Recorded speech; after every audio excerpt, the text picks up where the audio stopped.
देखिए हर खबर यहीं पर। सब्सक्राइब कीजिए TV9 भारतवर्ष। जल ही जीवन है, लेकिन ये जीवन क्या जल ले सकता है? खैर, जाहिर है कोरोना ने अपना जाल फैलाया है। अब वो पानी में भी एंट्री करना चाहता है। जरा सी चूक और दूसरा मौका नहीं मिलेगा। ये मंत्र दुनिया के बड़े बड़े देश समझ रहे हैं, लेकिन पश्चिम बंगाल की मुख्यमंत्री ममता दीदी मानने को तैयार नहीं है। उनकी जिद कहीं भारी ना पड़ जाए। कई दिनों से पश्चिम बंगाल सरकार सवालों में घिरी थी। जैसा हमने आपको बताया, कल भी बताया कि ममता सरकार पर आरोप ये लग रहे थे कि कोरोना संक्रमितों की और कोरोना से मौत, ये दोनों आंकड़े दबा रही थी और सही बात नहीं बता रही थी। कई दिनों तक केंद्र से, गवर्नर और केंद्रीय टीम से झगड़े और तू मैं करके अड़ंगे लगाने की नाकाम कोशिशों के बाद आखिरकार सच सामने आ गया। সর্বমোট ওরা 57 ডেথ অডিট করেছেন। 18 ডেথ ওরা বলছেন কোভিড জন্য হয়েছে, আর 39 ডেথ কোমরবিড কন্ডিশন জন্য হয়েছে, যেটা ইমিডিয়েট কজ অফ ডেথ আছে। मौतों का ऑडिट सुना आपने? पश्चिम बंगाल में कोविड-19 से मरने वालों की संख्या 57 है। कल तक जो सरकार ये कह रही थी कि पश्चिम बंगाल में सिर्फ 18 लोगों की मौत हुई है, उसी सरकार ने आज यानी एक दिन में मृतकों की संख्या में 39 यानी 39 का इजाफा कर दिया है। मतलब 2 गुने से ज्यादा की बढ़ोतरी। लेकिन ये सच भी बंगाल के चीफ सेक्रेटरी ने ऐसे नहीं उगला। इसके लिए केंद्रीय टीम को बंगाल जाकर वहां पड़ताल करके सच निकाला। लेकिन कैसे, अब ये जाने।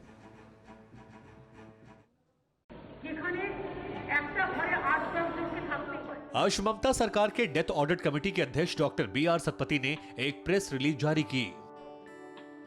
कोविड-19 पॉजिटिव मरीजों की मौत पर 3 अप्रैल 2020 को बनाई गई विशेषज्ञ समिति ने 57 ऐसे मामलों की जांच की जिसमें यह पाया गया कि इन मरीजों ने कोविड-19 से संक्रमित होने के कारण दम तोड़ दिया। इस समिति ने संबंधित अस्पतालों की ओर से भेजे गए बेड हेड टिकट, इलाज की हिस्ट्री, लेबोरेटरी टेस्ट रिपोर्ट, मृत्यु प्रमाण पत्र और दूसरे दस्तावेजों समेत सभी जरूरी कागजातों की जांच की। इन जांचों से ये पता चला कि इनमें 18 लोगों की मौत कोविड-19 के संक्रमण से हुई। अन्य 39 मरीजों की मौत का मुख्य कारण कोमॉर्बिड की स्थिति थी और कोविड-19 की मौत से जुड़ा हुआ एक कारण था। इस पे राजनीति अच्छी बात है। अब इस पश्चिम बंगाल सरकार के हेल्थ डिपार्टमेंट के इस लेटर की 3 बातों पर गौर करें। पहली बात यह कि कमेटी ने मौत के मामले 57 मामलों को परखा और यह पाया कि 18 मौत कोविड-19 की वजह से हुई है। बाकी 39 यानी 39 मौत कोमॉर्बिडिटी की वजह से हुई। ये 3 बातें हम आपको इसलिए बता रहे हैं क्योंकि इन्हीं 3 बातों में छुपी है ममता सरकार की चालाकी और हाथ की सफाई की कोशिश। लेकिन कैसे? अब उसके लिए पहले आपको कोमॉर्बिडिटी समझा देते हैं। इसका मतलब यह होता है कि अगर कोविड मरीज पहले से किसी पुरानी बीमारी जैसे डायबिटीज, दिल की बीमारी, हाइपरटेंशन वगैरह से ग्रस्त है तो उनके लिए कोरोना से मौत का खतरा कई गुना बढ़ जाता है। इसको कोमॉर्बिडिटी कहते हैं। अब WHO की गाइडलाइंस के मुताबिक कोरोना पॉजिटिव मरीज की अगर मौत हो जाए और वो कोमॉर्बिडिटी की कैटेगरी में आता हो तो उसकी मौत कोरोना से हुई मौत कही जाएगी। ICMR ने भी इसी गाइडलाइन के तहत सभी राज्यों को कोरोना से मौत के आंकड़े जुटाने को कहा। भारत के सभी राज्य इन्हीं गाइडलाइंस के तहत कोरोना से जुड़े आंकड़े केंद्र सरकार को दे रहे हैं और सार्वजनिक भी कर रहे हैं। लेकिन ममता सरकार को यह मंजूर नहीं था क्योंकि ममता को असली आंकड़े सामने लाने ही नहीं थे। इसलिए ममता सरकार ने कोरोना से हुई मौत को सर्टिफाई करने का अधिकार उन डॉक्टर से छीन लिया जो मरीज का इलाज कर रहे थे और एक सरकारी कमेटी को अधिकृत कर दिया जो बताने लगी कि किसकी मौत किस कारण से हुई है। कल हमने बंगाल के ही एक बड़े सरकारी डॉक्टर के हवाले से बताया था कि बंगाल में सरकार ने मौत के आंकड़े छुपाने के लिए कैसे सिस्टम को ही पलट दिया है। एक बार फिर से डॉक्टर मानस गुम्टा को सुने।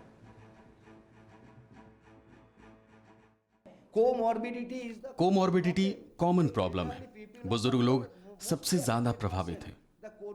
कोमॉर्बिडिटी कोरोना से होने वाली मौत का मुख्य कारण है जिसका जिक्र डेथ सर्टिफिकेट में होना चाहिए। लेकिन अगर कोई व्यक्ति कोरोना संक्रमित है तो उस मौत को कोरोना से हुई मौत दिखाना चाहिए। ये एकदम साफ है। लेकिन पश्चिम बंगाल में ऐसा नहीं हो रहा। वो स्थानीय डॉक्टर और प्रशासन को निर्देश नहीं दे रहे हैं कि तुम ये सब लिखो, बल्कि वो ये कह रहे हैं कि सारे दस्तावेज स्वास्थ्य मंत्रालय में भेजो और वो लोग फैसला करेंगे। पश्चिम बंगाल में 5 लोगों की कमेटी है, वो मौत की वजह निर्धारित करेंगे और उसके बाद भारत सरकार को रिपोर्ट करेंगे। The cause of death and after that they will report to the government of India. देखिए, बड़ा जरूरी होता है समझना कि WHO ने क्यों कहा कि अगर किसी को अन्य बीमारी है और अगर कोरोना से वो संक्रमित होता है तो उसको कोरोना की कैटेगरी में क्यों डाला जाए। वो कोमॉर्बिडिटी क्यों कहा जा रहा है? वो इसलिए कहा जा रहा है क्योंकि अगर वो कोरोना से संक्रमित हो जाता है और पहले से उसको कोई बीमारी है तो ये ना भूलें कि वो कोरोना किसी और को भी संक्रमित कर सकता है, इसीलिए उसको और कैटेगरी में डाला गया, मतलब कोरोना की कैटेगरी में।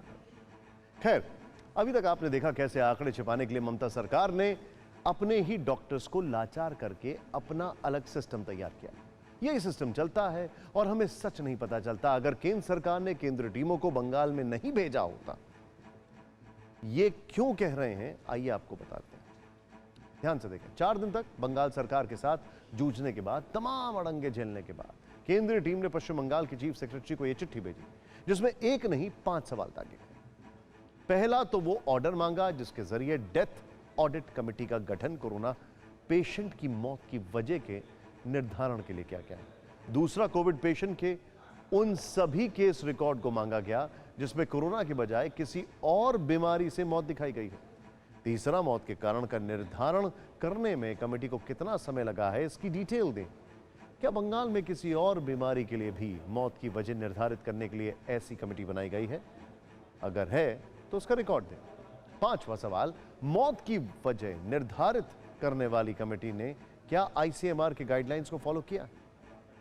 इन सटीक सवालों की वजह से बंगाल की सरकार का पसीना छूट गया क्योंकि होम मिनिस्ट्री ने एक बार नहीं 2 बार सख्ती से चिट्ठी लिखकर बंगाल सरकार को आगाह किया कि कमेटी के काम में बाधा डालना डिजास्टर मैनेजमेंट एक्ट का उल्लंघन होगा और इस वजह से ममता सरकार चूहे बिल्ली के इस खेल को और खींच नहीं सके और आंकड़ों को संशोधित कर दिया गया जो चौंकाने वाले हैं।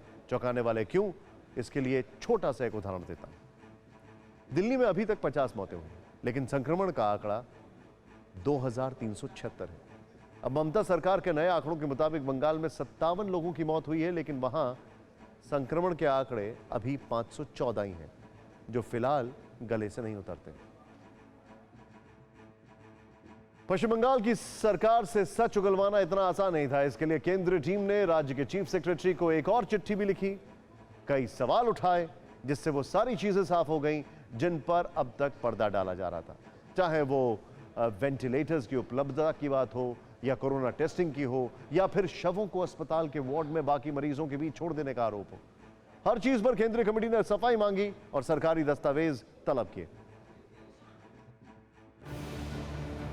IMCT ने कोलकाता के 2 अस्पतालों CNCI यानी चित्तरंजन नेशनल कैंसर इंस्टीट्यूट और बांगर अस्पताल का दौरा किया था जो कोरोना मरीजों के लिए है। वहां पर क्या पाया गया, पहले आप वो जानिए। बांगर अस्पताल में 354 गंभीर कोरोना मरीज हैं, लेकिन वेंटिलेटर पर सिर्फ 12 हैं। वेटिंग एरिया में सोशल डिस्टेंसिंग का पालन नहीं किया जा रहा था। 2 मरीज बहुत खराब हालत में थे, लेकिन उनके लिए कोई मेडिकल सपोर्ट नहीं था। अस्पताल के वार्ड्स में कई घंटों तक बेड पर शव पड़े रहने की पड़ताल भी की गई, तो अस्पताल वालों ने माना कि ऐसा हो सकता है। दलील ये दी गई क्योंकि डेथ सर्टिफिकेट इशू करने में कम से कम 4 घंटे लगते हैं, जिसके बाद ही शव को मुर्दा घर में शिफ्ट किया जाता है। केंद्रीय टीम ने इस पर चिंता जाहिर की और पूछा कि सिर्फ डेथ सर्टिफिकेट के इंतजार में एक शव को बाकी मरीजों के सामने आखिर क्यों पड़ा रहने दिया जाता है। टीम ने यह बताने के लिए भी कहा कि डेथ सर्टिफिकेट बनाने और शव को मुर्दा घर पहुंचाने में आखिर कितना समय लगता है। बांगर हॉस्पिटल के अलावा केंद्रीय टीम ने CNCI यानी कि चित्तरंजन नेशनल कैंसर इंस्टीट्यूट का भी दौरा किया और वहां पर पाया वहां कोरोना टेस्ट के रिजल्ट आने में 5 दिन या उससे ज्यादा लग रहे हैं। 4 मरीज 16 अप्रैल से टेस्ट रिजल्ट के इंतजार में थे, 2 मरीज 17 अप्रैल से और 3 मरीज 18 अप्रैल से। इन मरीजों का जब रिजल्ट आया तो उसमें से कुछ नेगेटिव पाए गए। केंद्रीय टीम ने पूछा कि ऐसे हालात में टेस्ट रिजल्ट आने में आखिर इतनी देरी क्यों लगी और तब तक जो कोरोना से पीड़ित मरीज नहीं थे उनकी जान को आखिर खतरे में क्यों डाला गया। अस्पतालों की हालत और बंगाल के अफसरों से बात के बाद केंद्रीय टीम ने ममता सरकार के कई दावों पर सवाल खड़े किए हैं और उनसे जवाब भी मांगे हैं।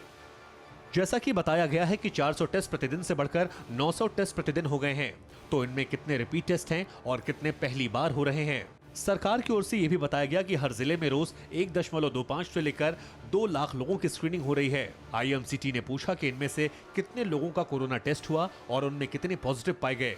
इसके अलावा यह भी बताया जाए कि इतनी बड़ी आबादी वाले राज्य में कब तक 2500 या 5000 प्रतिदिन टेस्ट हो सकेंगे और ऐसा करने के लिए आखिर क्या इंतजाम किए गए हैं। परवाह देश की, सोमवार से शुक्रवार रात 10 बजे TV9 भारतवर्ष पर।